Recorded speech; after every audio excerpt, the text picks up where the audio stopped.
Monsieur Marchand, bonjour. Bonjour. Hier soir au conseil municipal, il y a eu lecture du rapport de la Cour des comptes sur votre gestion 2004-2008. Vous avez été mis en cause sur 3 points. L'endettement de la ville, la capacité d'autofinancement, le partenariat public-privé. Pouvez-vous nous apporter des réponses? Oui, bien évidemment. J'ai lu avec attention ce rapport, vous l'imaginez bien, j'y ai répondu. Et je ne vais pas, évidemment, contester le fait que la situation financière de la ville de Saumur est une situation préoccupante. Elle l'était en 2001 lorsque nous sommes arrivés. Elle l'est restée tout au long de notre mandat et elle l'est sûrement encore. Mais simplement, regardez si nous avons tenu nos engagements devant les Saumurois. Nous nous étions engagés à diminuer cette dette. Nous l'avons fait, elle est passée de 45 millions à 42, c'est-à-dire à peu près 7% de moins. Nous étions aussi engagés à ne pas augmenter les taux d'imposition.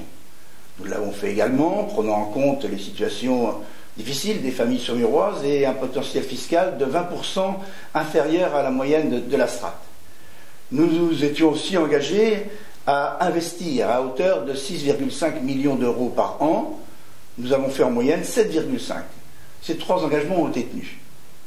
La municipalité qui nous a succédé a augmenté immédiatement les taux d'imposition. J'ai dit et je maintiens que 5% était suffisant pour maintenir un équilibre budgétaire. Voilà pour nos engagements devant les Saumurois.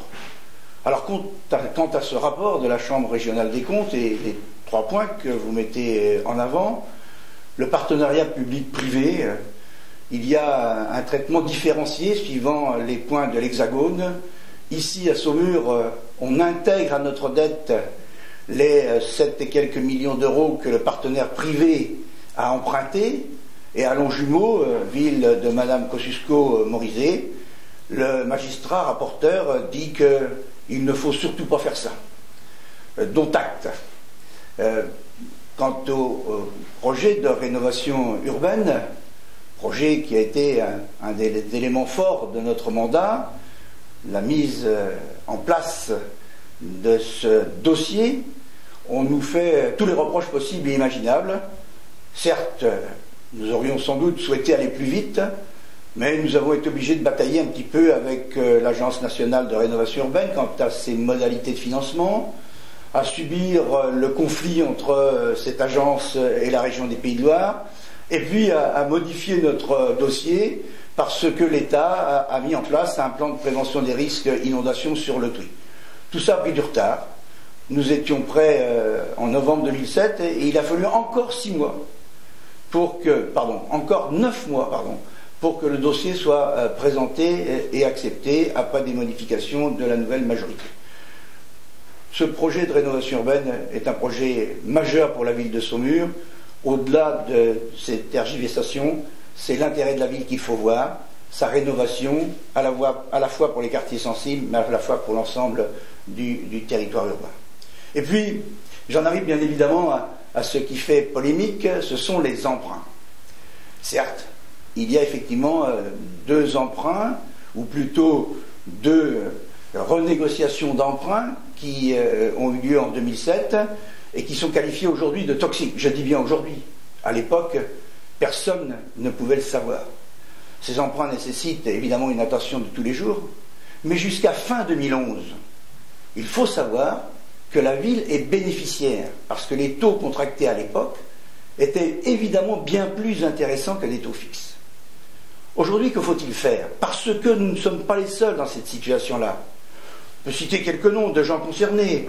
Un certain Gérard Larcher, président du Sénat, Didier Migaud, président aujourd'hui de la Cour des comptes, plus près de nous, Edmond Alfandéry. Tous ces gens-là, à gauche comme à droite, ont contracté de tels emprunts. Donc ces emprunts toxiques ne sont pas pour vous une des raisons de la difficulté financière de la ville? Aujourd'hui, non. Demain, peut-être. Voilà pourquoi il faut rejoindre les autres collectivités pour faire avec 2 élus importants, député et président de Seine-Saint-Denis, Claude Barthelone, député et maire de Saint-Amand-les-Fossés, Henri Plagnol, qui viennent de décider de créer une association pour regrouper toutes les villes concernées, et qui ont pris aussi la décision de porter plainte contre les banques. Voilà ce que j'ai proposé hier au maire de Saumur, au conseil municipal, rejoindre cette association, porter plainte si nécessaire contre les banques, contre Dexia en particulier, banque des collectivités territoriales, pour pouvoir, avec les autres, obtenir des aménagements qui permettent à la ville et à ses finances de rester en meilleure santé possible.